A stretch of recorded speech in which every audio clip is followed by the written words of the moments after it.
దాడి జరిగిన కన్నుతోనే గాయపడి చికిత్స తీసుకుంటుంటున్న పరిస్థితుల్లోనే వెల్లంపల్లి ఎన్నికల ప్రచారం నిర్వహిస్తున్నారు. ప్రస్తుతం వెల్లంపల్లి మనతో ఉన్నారు. సార్, మీకు అటాక్ జరిగిన తర్వాత పాలిటిక్స్ కానీ గాయం కానీ పక్కన పెడితే మీరు కన్ను తెల్లగుడ్డ అంతా కూడా దెబ్బతిన్నది, అదే నల్లగుడ్డుకు తగులుంటే కూడా కన్ను పోయే పరిస్థితుంది. అలాంటి ట్రీట్మెంట్ తీసుకున్న మీపై విపరీతమైనటువంటి ట్రోల్స్ చేశారు, పైశాచిక ఆనందం పొందారు, మిమ్మల్ని కమల్ హాసన్ అంటూ ఇతర మ్యూజిక్లు వేసి మరి ట్రోల్ చేశారు. ఆ సిచ్యువేషన్స్ అంతా కూడా ఎట్లా అనిపించింది? సరే, ఇవన్నీ కూడా ప్రతి వాళ్ళకి మానవత్వం ఉండాలి. ఎందుకంటే మా ముఖ్యమంత్రి గారి ర్యాలీ అద్భుతంగా జరిగింది.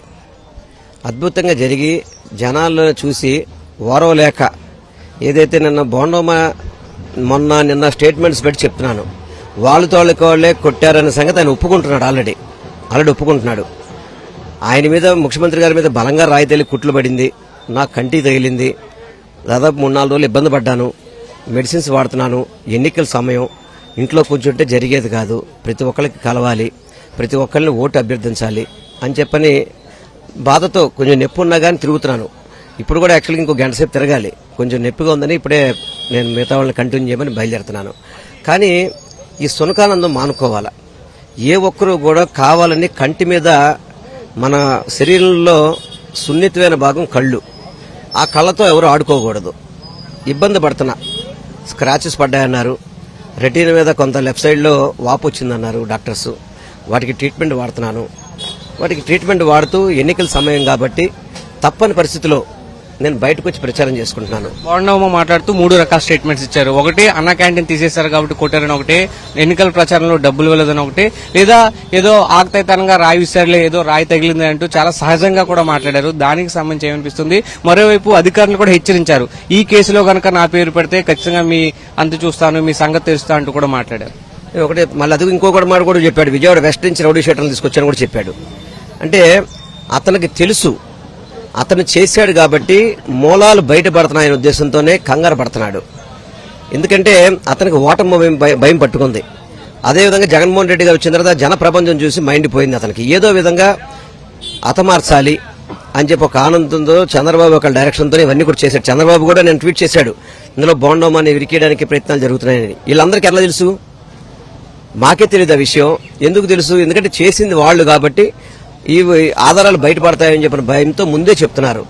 నేనైతే ఒకటి చెప్తున్నాను, వీటిలో ఆధారాల్లో కనుక బోండమ్మ పేరున్నా, చంద్రబాబు పేరున్నా కానీ డిపార్ట్మెంట్ ఎవరు కూడా వెనకాడబాకండమ్మా.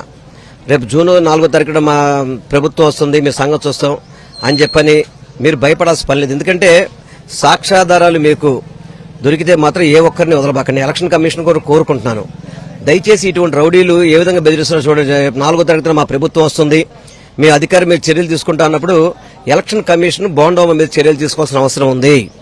ఎన్నికల కమిషన్ సుమోటాగా అధికారులను బెదిరిస్తున్న బోండోమా మీద చర్యలు తీసుకోవాల్సిన అవసరం ఉంది.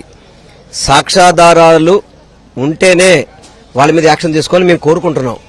వాళ్ళు చెప్పిన దాంట్లో అర్థమవుతుంది, మా వాళ్లే కొట్టారు, మీరు అన్న క్యాంటీన్ మూసేశారు కాబట్టి, మీరు మందు రేట్లు పెంచారు కాబట్టి అని చెప్పని వాళ్ళు బోండోమాను ఒప్పుకుంటున్నాడు కదా.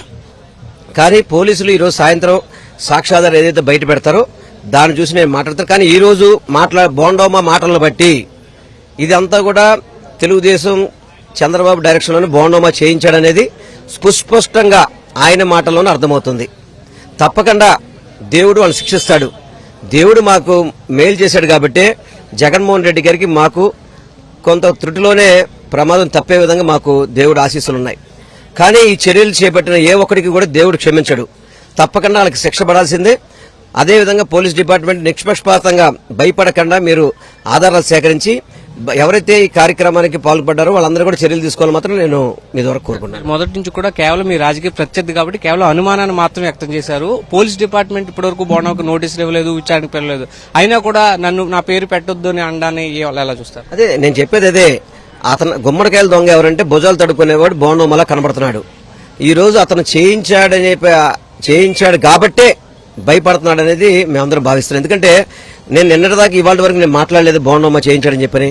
కానీ అతని మాటలోనే ఫస్ట్ విజయవాడ పశ్చిమ నుంచి రౌడీ షీటర్లు తీసుకొచ్చి చేయించుకున్నాడని చెప్పి ఒకటన్నాడు, గులకరాలు అన్నాడు. తర్వాత మందు రేటు పెంచారు కాబట్టి రాళ్ళు ఇస్తారన్నాడు. తర్వాత జన్మభూమి కమిటీలు, జన్మభూమి కాదు అన్నా క్యాంటీన్ తీసేశారు కాబట్టి కొట్టారన్నాడు. మళ్ళీ ఇంకోసారేమో ర్యాలీకి డబ్బులు ఇచ్చారు, డబ్బులు 200 రూపాయలు 300 రూపాయలు ఇస్తాను 200 ఇచ్చారు కాబట్టి కొట్టారన్నాడు. ఒకదానికి పొంతం లేకుండా అతని మీద ఈ ఆధారాలను బయటపడుతున్నాయి కాబట్టి ఇటువంటి మాటలు మాడుతున్నాడు.